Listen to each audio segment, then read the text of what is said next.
what's really great is like once you've got an act, as long as you've got that record of what that is, it's like So welcome to the show, Lucy Hartland-Mann.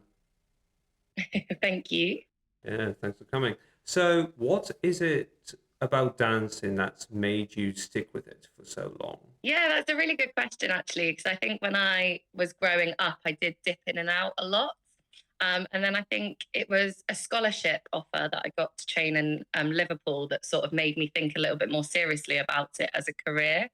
And then sort of coming back down to Somerset and sort of bringing all of that knowledge and skills back, sort of found myself in like very interesting networks and pockets of people that just really inspired me to sort of continue my work in Somerset, because it's quite tempting to take what you know and go and travel and be elsewhere. But after Liverpool, I came back and found my base in Somerset again. And yeah, through those networks, sort of snowballed work happened in I'll say movement. It started off because I was starting teaching sports and things as well. But the dance was what I wanted to progress towards. So yeah, now I'm fully dance, which is great. You said about gaining dance opportunities through your networking. What did those networking opportunities give you? I know you said dance, but what specifically about your dancing career? Yeah, great. So I shadowed someone called Louise Barrett, who runs a studio in Langport. She runs Gingerbread Dance Studio. And there was a small team of us, and the opportunities that she opened up was to work in her studio, sort of with that experience of teaching all of the ages, all of the styles. And she would also take us out to sort of outreach work as well, working in primary schools, secondary schools, and colleges. So it was like a really great, window into what the teaching world was. So then for me, that was a really big tick of a box in that sort of area. And then I wanted to also nurture my performing as well. So then found myself, making really good friends with a lady called Maria. This was a long time ago, sort of when I was about 18. And we did a whole network and touring of nightclubs, events, and entertainment, and that did take me UK wide. So yeah, those two people I think were quite key in the teaching world and then my performing world. How much did your teaching world and performing world blend together? So obviously one influenced the other, but what am I looking for? It's they definitely. I would say, would it be safe to say that it influenced each other? Because it seems like you couldn't have one without the other. Yeah, it's a really interesting conversation actually, because like you find teachers who just teach or you find performers who just perform, and they are two very different skill sets. And then also you find a lot of people as well, like me, who do the both. So then sort of like can develop both those skill sets. And absolutely, one influences the other. And more in my current work now, where I'm sort of developing an academy with young people, I think it's quite nice that they can see the progression that I'm still performing as well. So they can see it's not just about coming to class every week, that there could be that sort of legacy and that journey for each individual to sort of nurture the pathway into sort of those both of those avenues, sort of opening up those windows of both of the worlds, teaching and performing. So, what is your teaching and performing style? If you had to summarize your, Yeah, yeah, yeah, it's tongue interesting to try and twister. get it down. Because what do I use? I try and condense the phrases to teacher, performer, and producer. But then with the styles as well, pretty diverse in my styles. So for me, street dance and commercial dance really is a passion of mine, and also the contemporary and the lyrical dance is a really strong passion of mine. Um, Ballet. I mean, I was recently qualified like a year ago, 2 years ago actually, to be a ballet teacher. That was very new. I sort of didn't ever think that I would do something like that, but the opportunity came up, and I was like, I'm not going to say no. And then, sort of movement exploration, creative choreography. And then also my circus world then is that whole other sort of eye opening into sort of stilt walking, fire performing, hula hooping, and all of those other fun things. So the marriage of both is me, the sort of dance world and the circus world. Marriage of both. Yeah, so those two art forms coming together. So my work now is like kind of working out how you can progress with dance and circus and how both of those sort of styles can influence one another, to see what like new forms of movement practices or new developments of work can come from having those two sort of forms of movement influencing the other. So yeah, it's quite exciting. It's a new journey, new venture, but it's going well. With your teaching, you said there was three components: the teaching, the performing, the producing. Yeah. Yeah, it's almost like a triforce of three elements.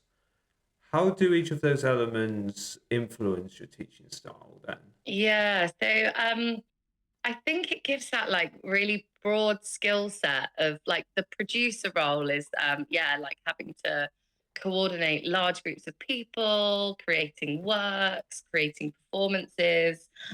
So yeah, that sort of network shows, yeah, all of the sort of avenues in that world, isn't it? Like how you can learn what you need and learn what you can do, how you can perform and then give and share what you can do. And then the producing is how you make what you do. So yeah, it's those three things. And like you said, I really like that word you just used of how they all come together and influence each other. The triad, is that what you said? Triforce, that's straight from Zelda, but that's the best example I had. No, I love it. I love it. It's great because yeah, I think it really relates, doesn't it? Like the making, the training, the doing, the creating, all of those things. Or if you want to get a little bit more darker, the dark triad. With those three elements of your teaching, we've forgot about the part with your performing. How would you describe your own performance style? Because what do you do again? You do hula hooping, fire dancing, stilts, counter, and I think there's a few I'm missing. Yeah, so aerial as well, so hanging from the air. What are the logistical challenges of being able to perform let's say all five of those, while still be able to do, let's say you did hula hooping one night, then the next night you did aerial, followed by 2 nights of fire, and then back to hula hooping. What's the logistical challenges of keeping up with all those styles, but staying consistent enough to where you can still do them as you did, say, 6 weeks ago? Yeah, and you kind of just described my Christmas there. It was, yeah, that was exactly right. Each day was a different thing, and having to put on all those different hats or all those different bits of equipment.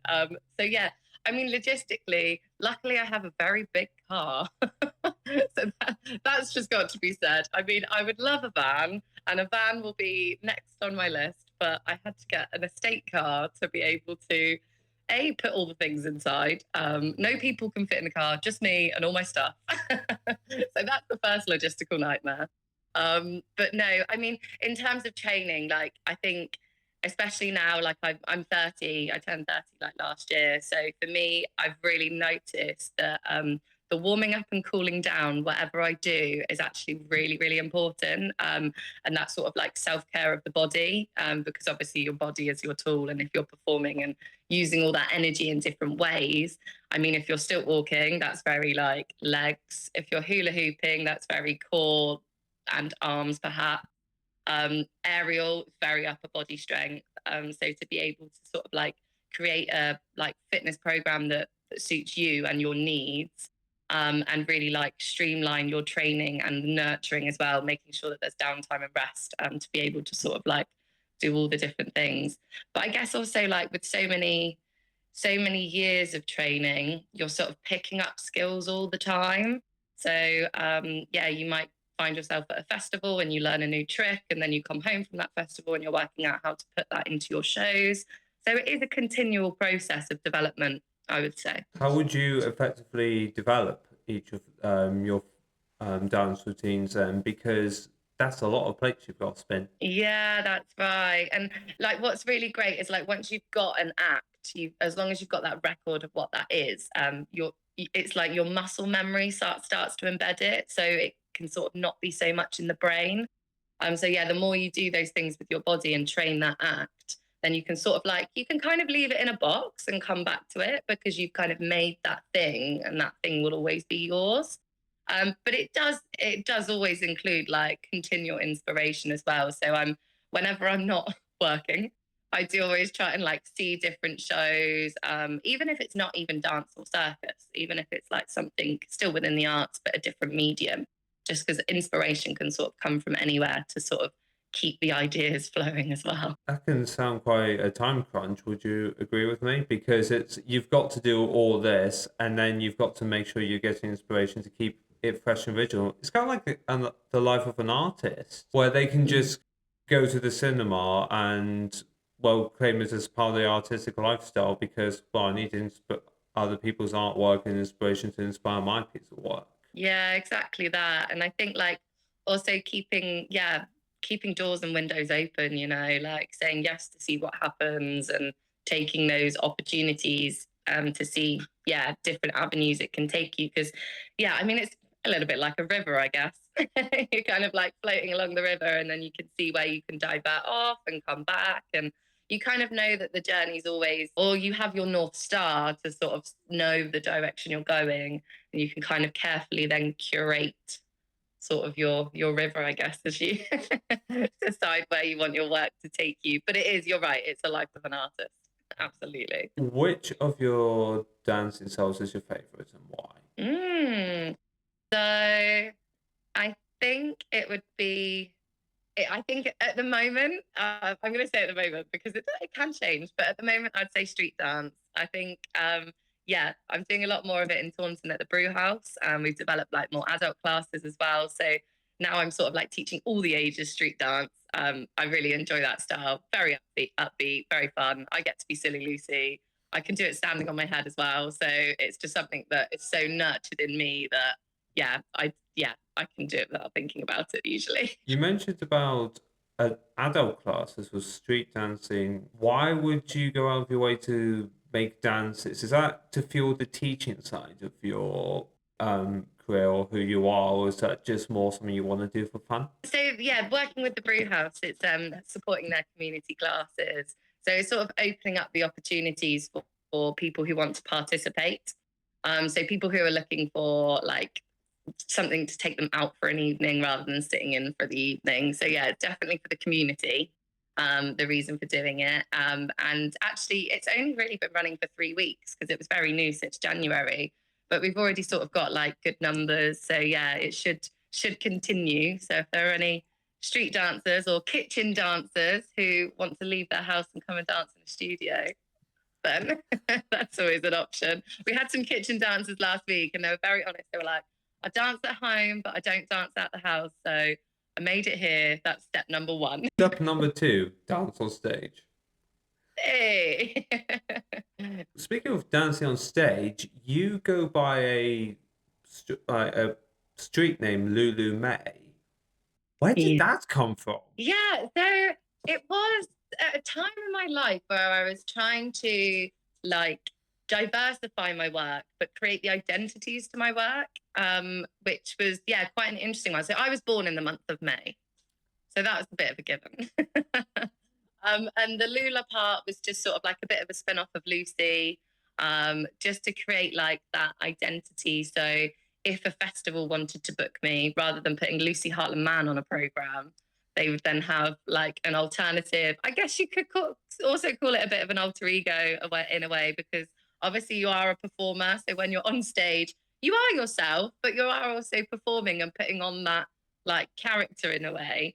So that's where that came from. Like a superhero. By day, I'm Lucy Hartland-Mann. By night, I'm Lula May. That's the one. You got it in one. Has it been easy to brand yourself as Lula May, or has that come with its own challenges? Because I changed my name quite recently, but some of the challenges I had with that is people kept calling me by my old one. Fair enough, but then it's still like, crying out loud. But with you, you're not using it as some people call you that every day. It's more of a street name or performer name. So have you ever had where people go, ladies and gentlemen, please welcome Lucy Lulu May?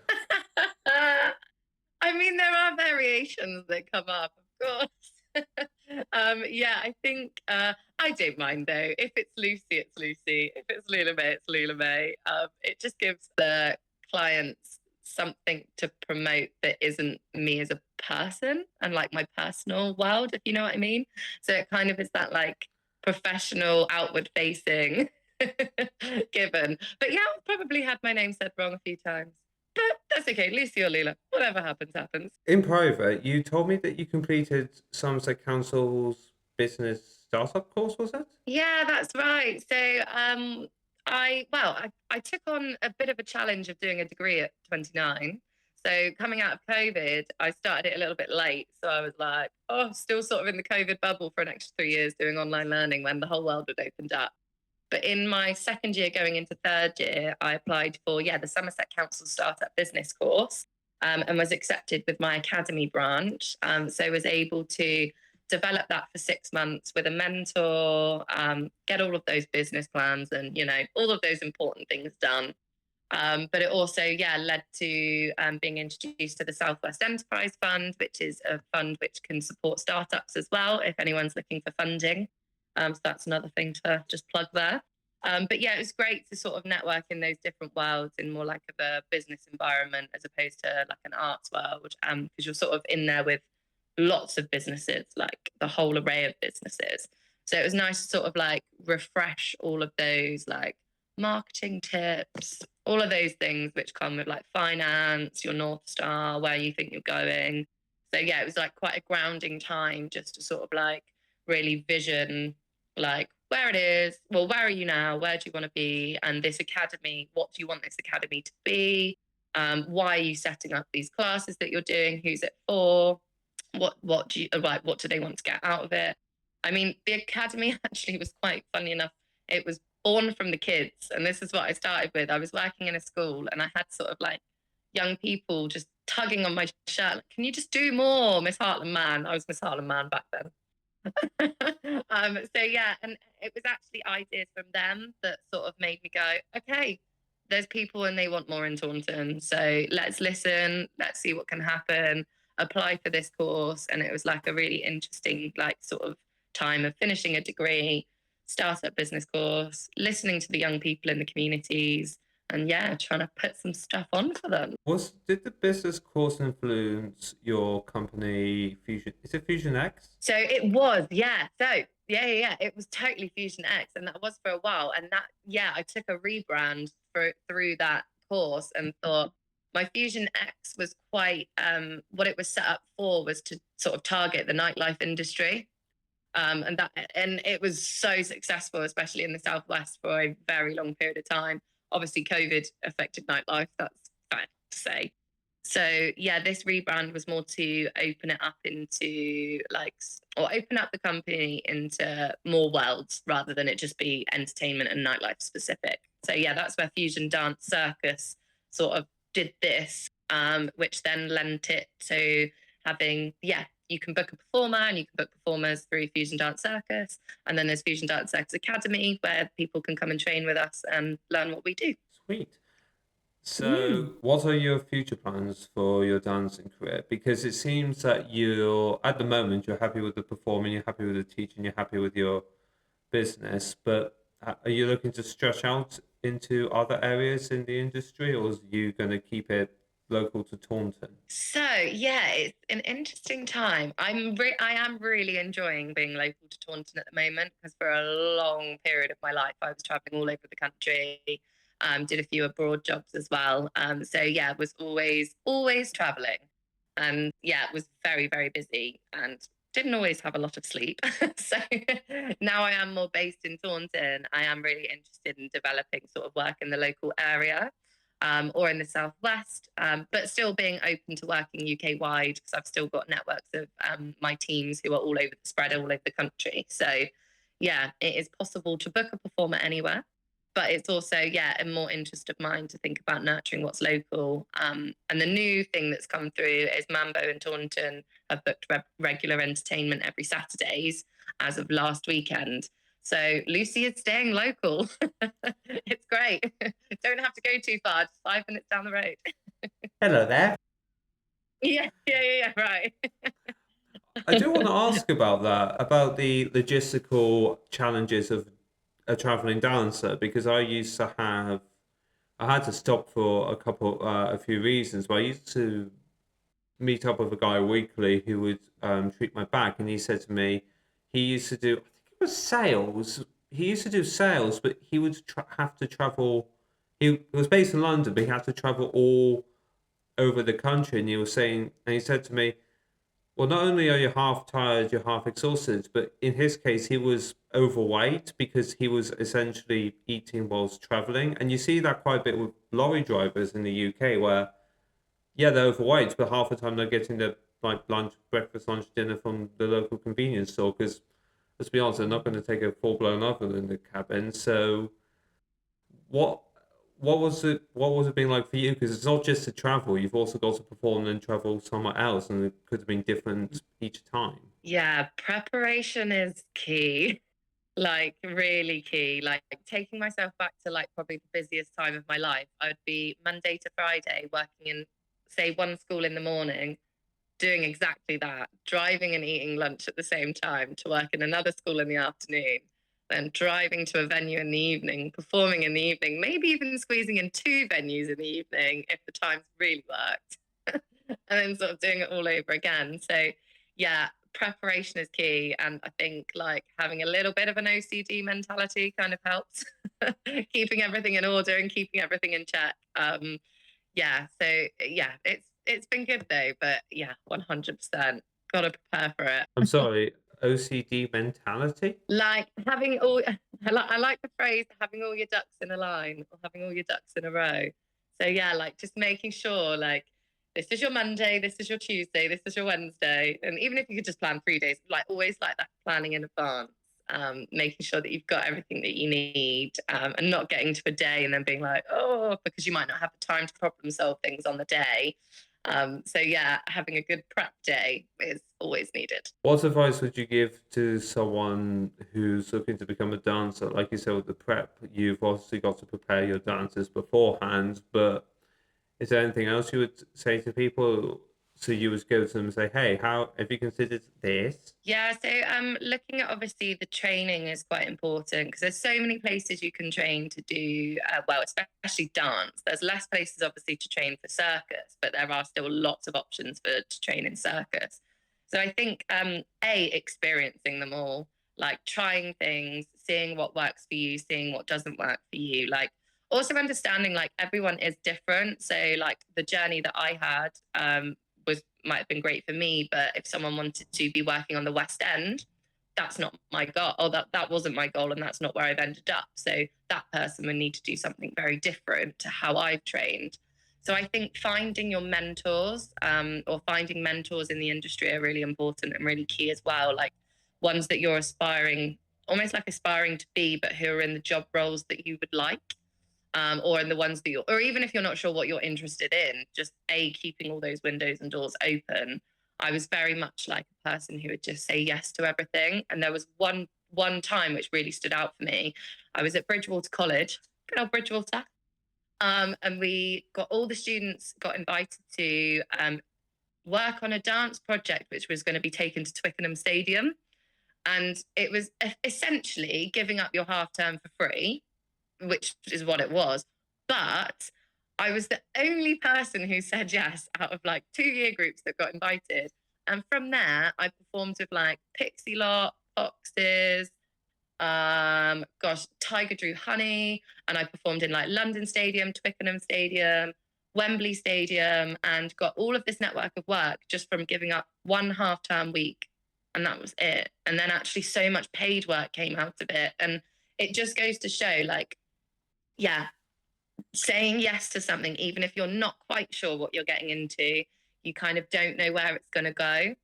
So yeah, it's always kind of good just to put yourself in those situations to see. And then when you can see what it really is, then you can suss out if it's right for you as well. So experience is a key, and like a wide array of experiences too. Would you describe yourself as more of a freelancer when it comes to your dancing? Massively now, yeah, 100%. Like I have had employed roles as well, but absolutely, I went completely self-employed freelance 2 years ago, I think.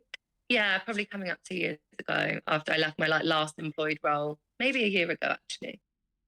So yeah, I've always sort of like had a bit of both, which has been also quite helpful, obviously for mainly financial reasons. Something coming in every month. Not sure when it's going to come in, but it will come in, like money wise. But yeah, but took the leap. So 100%, 100% freelance, self-employed, and loving it at the moment. Yeah. Yeah, I wanted to ask about the financial side of things of being freelance because I did a BFI film course like 5 years ago now, and that we had one of the mentors, teachers. He said, "Well, the problem with freelance work is, yeah, you've got work, you're doing some work now, but that's not the issue. The issue is where's the next lot of work coming in." It's got. I tend to find I have this challenge with the podcast as well. It's like, yeah, I've got this I've got you on now, but then in the back of my mind, I'm thinking, who's going to be afterwards, and when's that going to happen? Because it does play on your mind, and especially when you're Mm, financially dependent on living on that mm, income as well. I can't imagine taxes at the end of the year going, well, this year I made 20 grand, last year I made 25, and next year I'm looking 2 grand less, and then it goes up. mm. It just could be a nightmare. Yeah, definitely. Like, I totally resonate with that. And I think, like, yeah, there's a big trust in the process, isn't it? That you kind of just have to give and just think, right, if I want this to work, also that, yeah, what do I need to do to make it work? And even when things go wrong, I mean, things go wrong in employed jobs as well. I mean, obviously, you're salaried, that's great. But if things are sort of like going wrong in the self employed world or like behind the scenes work, it's what can I do behind the scenes to sort of like keep things moving forward. And also the pace changes, doesn't it? Like for me, well, actually, I thought January was going to be really quiet, and then the Mambo thing came through. So actually, that was quite a surprise. So yeah, trusting in that process for me, moving out of December, really busy, silly season, and then going into January, I was like, okay, we'll just see what happens. So yeah, I think trusting in that process is key, but also like yeah, keeping your blinkers open. And it's like damage limitation, isn't it? Like if you know when the money's going to come in, like I've got lots of terms and conditions in place anyway, so I know sort of generally when the money's going to come in. So you can sort of document that and work out, yeah, then how to sort of spread the finances. But it's a money game. It's a maths game, isn't it? And things like that. And yeah, I guess school didn't teach us all the right things, but it did teach us some stuff. So sort of creatively problem solving what we didn't learn to try and yeah, make it all work now. Well, I don't know whether you've heard the saying. I don't know. It said this is if you want something, you'll make it happen. If you don't want something, you'll make a bunch of excuses why it won't happen. Do you know what? I've not actually heard it like that, and that is epic. Yeah, keep repeating that because it's so true. It's so true. I mean, I tell myself not every day. It was always in the back of my mind. I mean, I can relate to that when it comes to like housework stuff. I'm like, these carpets, I've been saying I'm going to clean for about 3 months now. So the work stuff goes really well. But then, I mean, my house is pretty clean, but these carpets need a good clean. My place. So yeah, I can relate. I can relate. Lucy Hartland-Mann, everyone. Where can people find you if they want to learn more about your book you locally for some dance routines? Yeah, great. So I mean, the name Lucy Hartland-Mann will probably pop up with my I've got like a website and I've got Facebook and Instagram and I think I still have a Twitter account. Just one. I did delete a few. But also, yeah, Lucy Hartland-Mann, Lula May, Fusion Dance Circus or Fusion Dance Circus Academy. Now that's a lot to remember, but one of those things, if you remember one of them, you'll be able to find me. I hope you have enjoyed this episode of Lucy Hartland-Mann, aka Lula May. If you have and you want to watch another episode from another creative, then I have Sarah Dark, who is an artist who specialises in lumen prints, right here. But if you prefer clips, then I have the entire playlist over here.